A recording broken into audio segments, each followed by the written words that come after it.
This is United Network News with Sunny Galt, Calen Gipp, Kimberly Gogan, and our field messengers from around the world. Here's today's real news. It's Monday, August 25th, 2025, and here are today's stories. Gold prices are climbing, and with them comes a surge in illegal mining. Smuggled mercury is poisoning the environment, putting local communities in danger while profits land far from the chaos. In Pakistan, the informal economy quietly powers daily life. Street vendors, small shops, and home-based businesses are keeping neighborhoods moving, even as they navigate the challenges of an unregulated system. Oregon in the U.S. is seeing a different kind of local movement. A community-supported farm share is helping people connect with fresh, reliable food while supporting local farmers. From the Farm is taking it even further, linking consumers directly with growers. The founder shares how the platform makes farm-to-table shopping simple and strengthens communities. Our smartphones are everywhere, tracking our schedules, our health, and even our most personal information. But with so much access, how private are they really? And along the coast, the Turtleback Zoo is giving injured Atlantic sea turtles a second chance. With dedicated care, these turtles heal and return to the wild. A story of recovery and hope. Rising gold prices have sparked a frenzy that fuels illegal mining operations. And naturally, what pairs better with clandestine gold than smuggled mercury? It's interesting how the environment gets trashed, local communities face health crisis, and yet somehow the real winners are those sitting comfortably far from the mess, counting their profits. A large share of global gold production comes from illegal sources, especially in Amazonian countries, where estimates range from 28% to 90%. Illegal gold mining is a major driver of deforestation. According to the monitoring of the Andes Amazon program, more than 2 million hectares, or 5 million acres, of Amazon forest were lost by 2024, a 50% increase in just 6 years. 1/3 of this destruction occurs in protected areas and indigenous territories. Illegal gold mining in the Amazon relies heavily on mercury. Miners mix mercury with gold-bearing sediments to form an amalgam, which is then heated to vaporize the mercury and leave behind gold. This simple process is central to illegal mining and a major source of mercury pollution in the Amazon. You can actually look at the Amazon from space and see these huge scars right in the West Amazon where gold miners are just destroying the forest. And it's not even like cutting down the forest and then leaving. They're cutting down the forest and then destroying the earth. The gold particles are in the sand. So in order to mine for gold, you have to cut the forest, burn the forest, and it's polluted with mercury. They're using mercury to bind the gold out of the soil. Why do people have this access to mercury? We don't know. The photos of this, it's like an absolute war. The Peruvian government went in and tried to get control, and basically the cops got turned around because it was a zone they couldn't enter. Because when you go into these gold mining zones, you're outside of sort of the jurisdiction of anywhere. I mean, like society breaks down. I mean, what are the rules of society? There's the things we agree on and then we all abide by. When you're out in the middle of the rainforest, it's who's got bigger guns. A new report by the U.S. Environmental Investigation Agency shows large-scale mercury trafficking from Mexican mines, with production still happening in several states, even in protected areas. Mexico has become a key supplier of mercury used in gold mining across Latin America. While official reports claim mercury production dropped to zero by 2020, illegal mining continues, with 19 mines producing 100 tons a year. This unregulated activity pollutes rivers, damages ecosystems, and harms nearby communities. The illegal mercury trade, worth billions, has also attracted Mexican cartels, who control mines and transport operations. A recent bust in Peru uncovered a 4-ton mercury shipment, exposing the scale and reach of this criminal network. Global efforts like the Minamata Convention on Mercury have tried to curb mercury trading, but there's still a long way to go. Mercury mining is still allowed until 2032, which keeps fueling its use in small-scale gold mining. Experts warn delaying action only encourages stockpiling and smuggling. Confiscated mercury also needs to be safely stabilized to prevent it from circulating back into gold mining. EIA investigators have uncovered the largest illegal mercury smuggling operation ever documented. Our findings expose one of the primary contributors to the unfolding environmental and human rights crises in the heart of the Amazon: gold mining sustained by illegal mercury. Since 2019, at least 200 tons of mercury have been produced in Mexico's mines and smuggled to illegal gold mines in Bolivia, Colombia, and Peru, fueling the production of over $8 billion worth of illegal gold and profiting one of the largest Mexican cartels and several Colombian armed groups.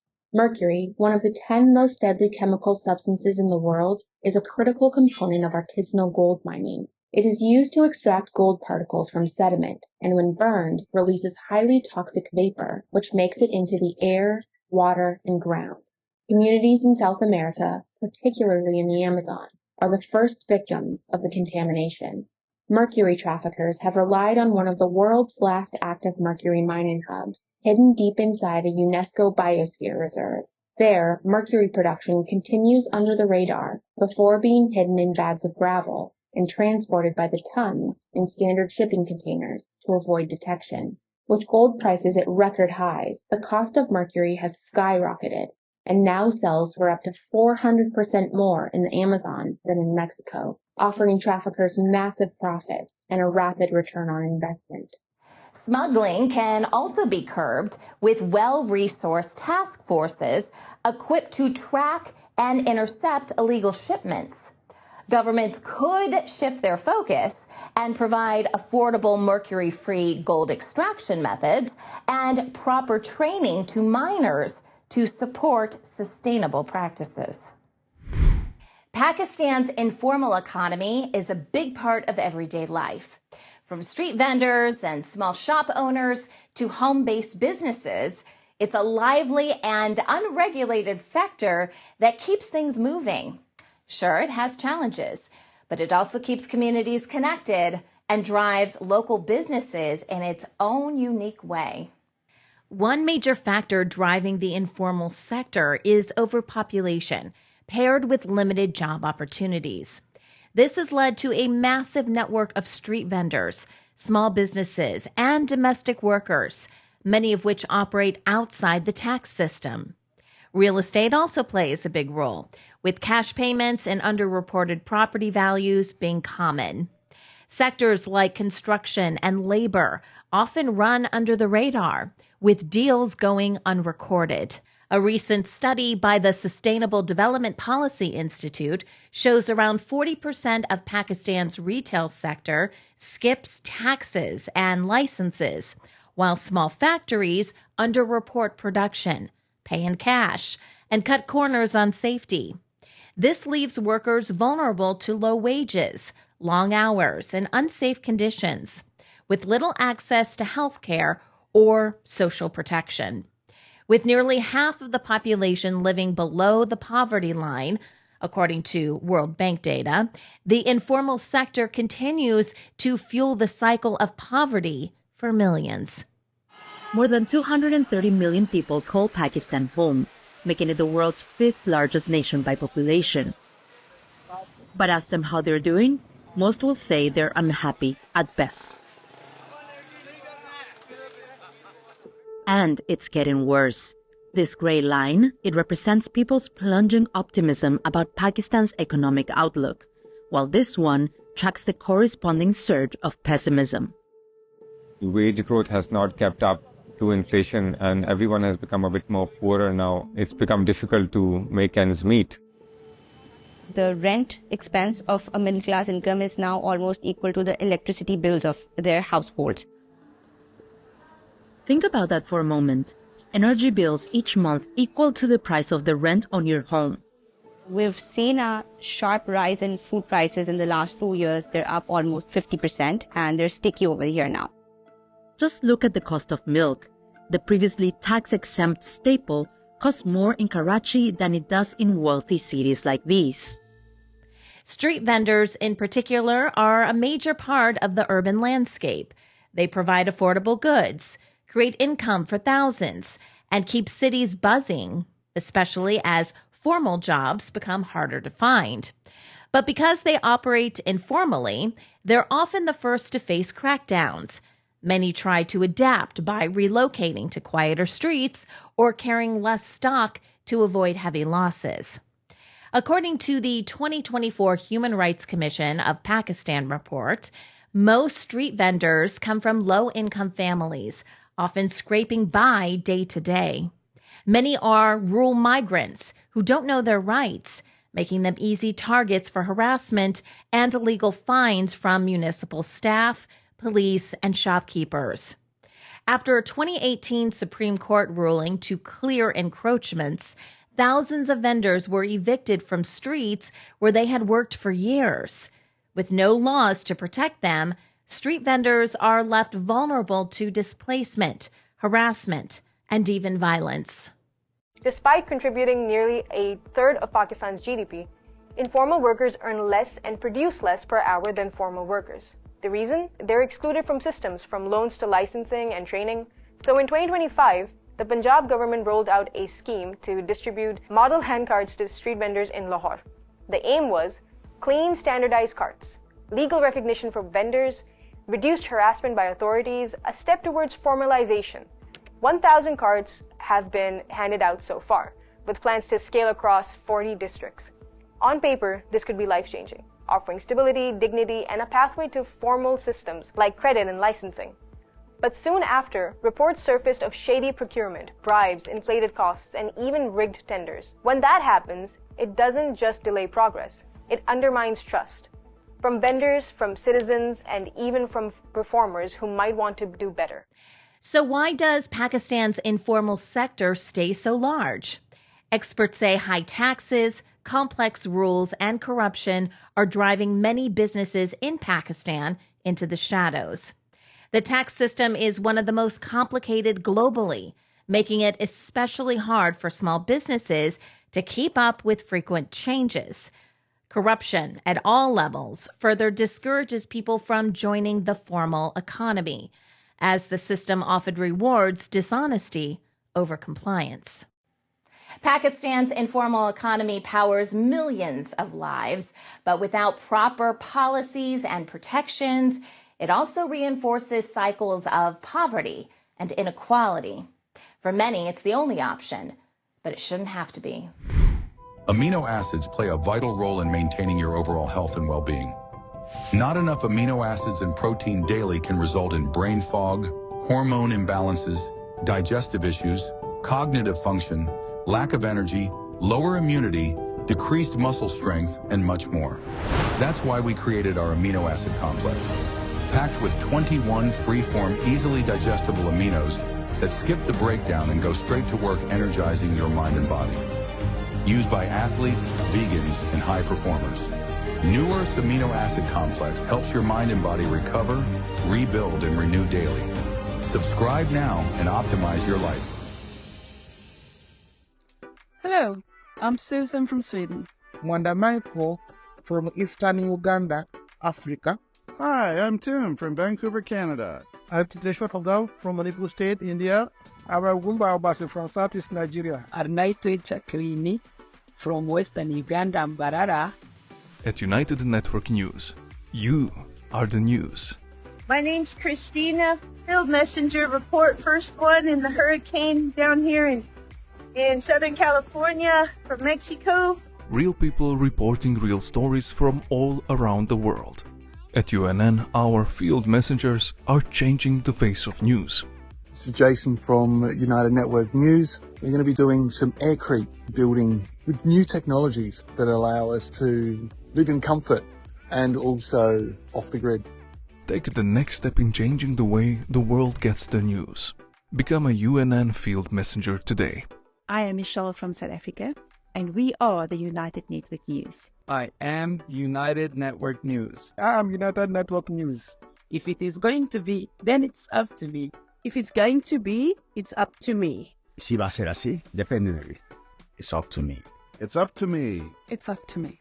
It's up to all of us. We're UNN.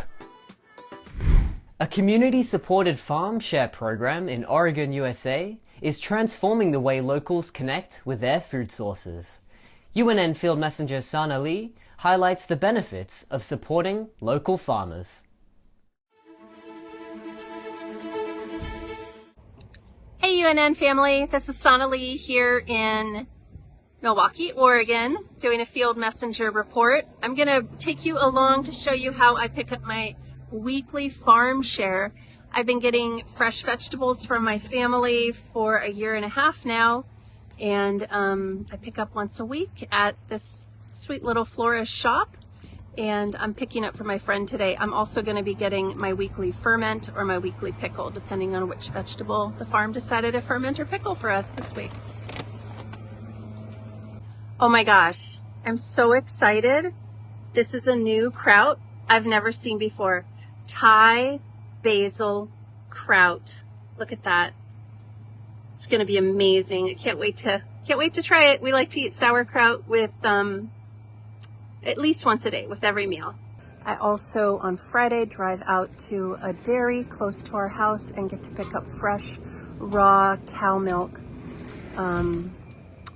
produced by cows who are treated with so much love and care. Farmers who take really great care of them and the soil and the grass, the fields. I also get to pick up eggs from 2 different sets of friends who have chickens and ducks. Sometimes it's 1, sometimes it's 2 dozen. It just depends on how many my friends' chickens and ducks produced. So there are so many ways to cultivate community and self-sufficiency and support a local economy by just asking questions and reaching out and trying to find new friends and families and community and ways of sourcing food. If you've been inspired by my Farm Share Abundance Report and want to learn more about how to find a similar kind of farm share member-supported organization in your neck of the woods, look up the words community-supported agriculture. CSAs are popping up everywhere. I am the Restoration Plan, and this is Sana Lee in Milwaukee, Oregon, signing off. Thanks for watching. From the Farm is a platform connecting consumers with local growers for fresh, reliable food. UNN Field Messenger Kathleen interviews the founder to learn how it simplifies farm-to-table shopping and supports local communities. Hello, this is UNN Field Messenger Kathleen reporting from Summertown, Tennessee. Today I attended a meeting of locals, and I want to share with you about a new way to connect we the consumers directly with food producers and farmers in the U.S. and eventually globally. We have H.A. Richards, the founder and CEO of the organization From the Farm, to tell us about it. Yeah, we started an organization called FromTheFarm.org, and the vision of FromTheFarm.org is to simplify the connection between the consumer and producer so that those relationships become more personal. We believe that if you shake the hand that feeds you, then you're going to have the ability to source high-quality, nutrient-dense food and also ensure that it's there for you and your family down the road, because that support mechanism that those farmers and ranchers need, they need it to come from direct to consumer because they can then earn the majority of that food dollar. And they should have that. They're the ones doing all the work, putting in all the effort. The marketers in the middle shouldn't be earning more than the producers growing the food. It's way more effort to produce the food. So our organization exists to be sort of the beacon or the messenger to the consumers that are interested in sourcing this high quality food so that they can make those connections simpler and support that local food infrastructure. We believe that as they start doing that, the consumer behavior will drive transformation in the way food is produced, and we can start seeing conventional farms turn to regenerative or holistic land management, whatever that particular context where they live is. So the food becomes a much higher quality, and we start diminishing the chronic health issues that primarily face us here in America, but also exist in other countries throughout the world because of lack of food nutrient. Our website's called FromTheFarm.org, and if you think of it like if you're familiar with the website Etsy, each of the stores on our website are actually managed by the farmers. And so what they're used to is simplification, right? They can go to the grocery store right now, get everything they need and things they don't need, but they can get all that in one central location. So how do we adopt as many of those principles as possible to make that as user-friendly as possible? So we designed our system so that consumers can shop multiple farms in their area and then check out one time, and then our software distributes that revenue to the respective farm. Again, just adopting some of these practices that they've been trained to do, which is simplification of their food acquisition, when in reality nature is not that simple. Right. And I liked that the website allows people to find the people who are local to them primarily, although if they want to get something shipped from somewhere else, the website also facilitates that. And what you said today in the talk was also that if everything fell apart and the internet collapsed, you would at least have accomplished hooking people up with who their local suppliers are. And to me, that's a wonderful thing because it builds community and sustainability. And I'm all for what you're doing. And are you going around the country and talking to who you can collaborate with to make this master plan come about? And I really wish you luck in taking this globally. Thank you. Yeah, that's the goal is, what we need in our country. We've heard from other countries around the world, people in those communities, that they want what we're building here for them. And really, at the end of the day, if we can connect as many people as possible local, and then something happens, some catastrophe happens where the internet shuts off, we have helped as many people go direct as possible to mitigate the damage that would be done if there's a major disruption. I agree. Thank you so much. Thank you for having me. This is Kathleen signing off for UNN. Thank you for watching. We carry them everywhere. Our smartphones are more than just communication tools. There are cameras, wallets, calendars, health trackers, and even our personal assistants. With such intimate access to our lives, it's natural to wonder, how private are they really? The truth is, our phones are less private than we think. Every app we download, every website we visit, and even every location ping can leave a trail. Social media apps track our habits to deliver personalized content. Shopping apps store our payment and purchase histories. Even basic apps collect metadata, like the time you use them, your location, and your device type, which can be aggregated into surprisingly detailed profiles. And it's not just apps. Mobile operating systems themselves gather data. While this information is often anonymized doesn't always mean untraceable. Third-party advertisers, data brokers, and sometimes even governments have ways to connect these dots. Every smartphone, every phone at all, is constantly connected to the nearest cellular tower.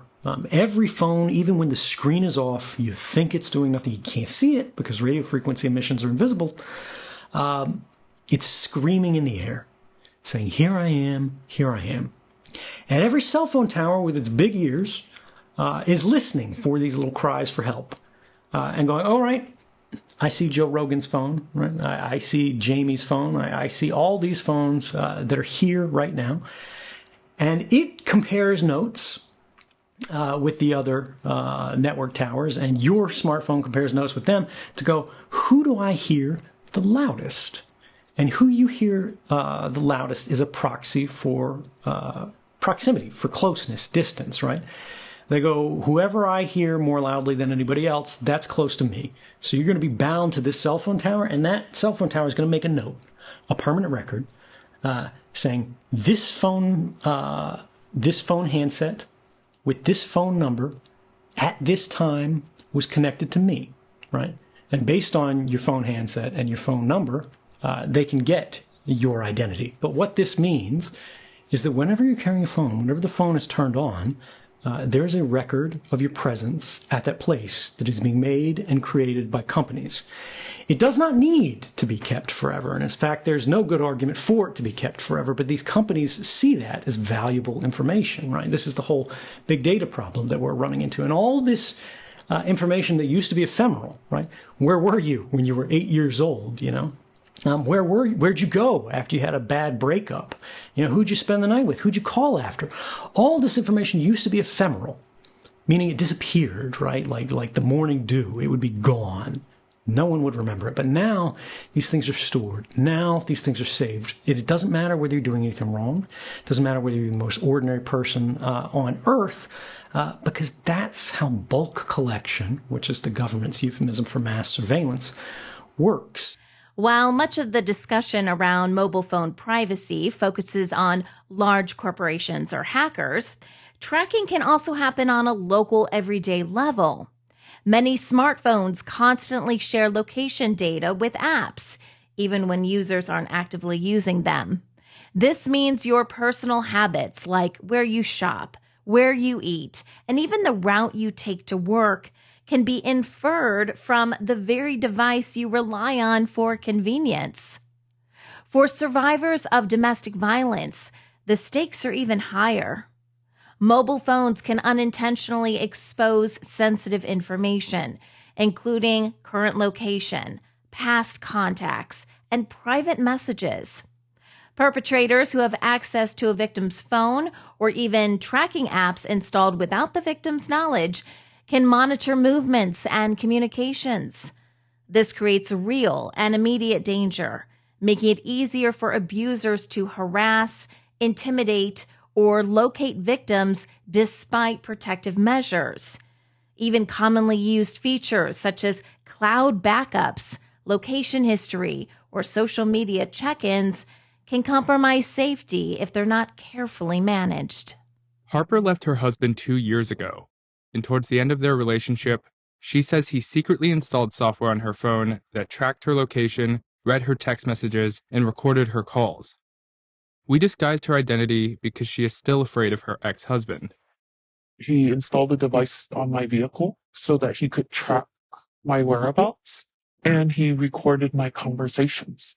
How did you realize that he had installed this software on your phone? He would confront me with it. He would play back the conversations because he would question me about who I talked to and what we talked about. What we assume is that everything's tracked.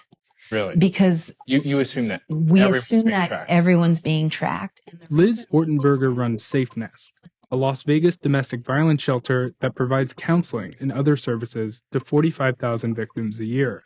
I mean, you just Google, I want to track my wife, right, and see what pops up. Yes. It's there. And those apps really give you access to everything. Yeah. So we've been talking mostly about tracking, but there are apps that will shadow the entire phone. So everything you do on your phone will dump into wherever I designate it to dump, or I have eyes on everything that's happening through that phone, including your camera. Your camera? Yep. And as long as there are people willing to pay for that kind of thing, they will continue to exist.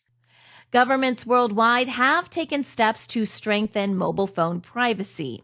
The European Union's General Data Protection Regulation, or GDPR, gives users rights over their data, including access, deletion, and transparency, with hefty fines for noncompliance. In the United States, laws like California's California Consumer Privacy Act lets residents know what data businesses collect, opt out of its sale, and request deletion, with similar laws emerging in other states. Countries like South Korea, Japan, Germany, and Canada require explicit consent for sensitive data access, promote encryption, and encourage transparency from tech companies. While not foolproof, these measures increase accountability and give users more control over their personal information. Think someone is hacking your phone? Here's how you can find out. Sometimes there are clear red flags that cry, your phone got hacked. But if you're unsure about it, ask yourself these 5 questions. Does my phone battery die suspiciously fast? Is my phone significantly slowed down? Are any apps crashing, freezing, or refusing to work entirely? Am I getting more and more pop-up ads? Has my mobile data usage increased significantly? If the answer to these questions is yes, then your phone might be hacked. Ultimately, complete privacy may be impossible in the age of smartphones, but awareness is the first step. By understanding how our data travels and taking deliberate actions to protect it, we can reduce exposure and regain some control over the information we share. Our phones are powerful, but so are we when we use them wisely. Sea Turtle Recovery, a non-profit at the Turtleback Zoo, rescues and cares for injured sea turtles from the Atlantic Ocean. With dedicated care, these turtles heal and are released back into the wild. UNN Field Messenger Amy shares their story. Hi, Amy reporting for UNN from West Orange, New Jersey. Today I am at the Sea Turtle Recovery Center, located at the Essex County Turtleback Zoo. This organization was established to help save threatened and endangered sea turtles. All sea turtles are protected under the United States Endangered Species Act. So let's meet Brandy, who is one of the 2 executive officers for the Sea Turtle Recovery Organization. So today we're here with Brandy from the Sea Turtle Recovery, and she's going to tell us a little bit about this. So yes, I'm the co-executive officer. There's just 2 of us for our entire nonprofit. The zoo built this beautiful facility for us, but the vet care, the food, the medicine, all of that is on us at seaturtlerecovery.org. So we currently have 11 patients in our care, but winter season is our busy season where we've had over 30 sea turtles that wash ashore sick or injured here in the States and surrounding area, and we rescue them, we rehabilitate them, and release them back to the ocean. That's wonderful. Thank you so much. No problem. Thank you. I have lived on the east coast of the United States all my life and never knew that sea turtles lived in the Atlantic Ocean off the east coast. It is actually home to 5 different species of sea turtles. The largest is the leatherback sea turtle that has a black shell, often with white spots. It can be over 7 feet tall, that's larger than most humans, and weigh up to 1,100 pounds. The loggerhead sea turtle is about half the size of the leatherback and can weigh up to 375 pounds. Its shell is reddish-brown. The green sea turtle weighs in at about 300 pounds and grows to about 3 feet long. Its shell is shades of gray, green, brown, and yellow. The 2 smallest species of sea turtles that can be found here are the hawksbill, that can weigh up to 150 pounds and can grow up to 3 feet long, and their shell is brown with streaks of orange and black, and the Kemp Ridley, that has a grayish-green, round top shell and is only about 2 feet long, weighing around 100 pounds. As Brandy mentioned, it is during the winter months that they see an increase in patients at this facility. This is because in the fall season, the sea turtles can get chilled by the cold temperatures in the shallow coastal waters. The Kemp Ridley and loggerhead sea turtles are most commonly found in this region, suffering from this cold, stunning condition. When turtles are sick, their shells lose color, so as you can see here, this loggerhead has a respiratory infection, and its shell doesn't look as bright as in the picture we saw earlier. This sea turtle is recovering from liver disease. You can see the colored markings on the shell that help to identify them. These sea turtles can spend many months here recovering from their illnesses or injuries. Humans are the biggest threat to the sea turtle population. Habitat disruption, boat strikes, fishing interactions like getting caught in nets, egg poaching, and pollution have great effects on them. During treatment, human interaction is minimized to help each sea turtle be successful once they are released back into their habitat. One thing you can do to help the sea turtles is to put trash in a garbage can, because ultimately any trash laying around can get in the ocean and damage the sea turtles and kill them. Thanks for watching. See you next time. Now it's your turn. Join our weekly meetings and become a field messenger. More information is available at our website, unitednetwork.earth. We're UNN, and we're taking back the news.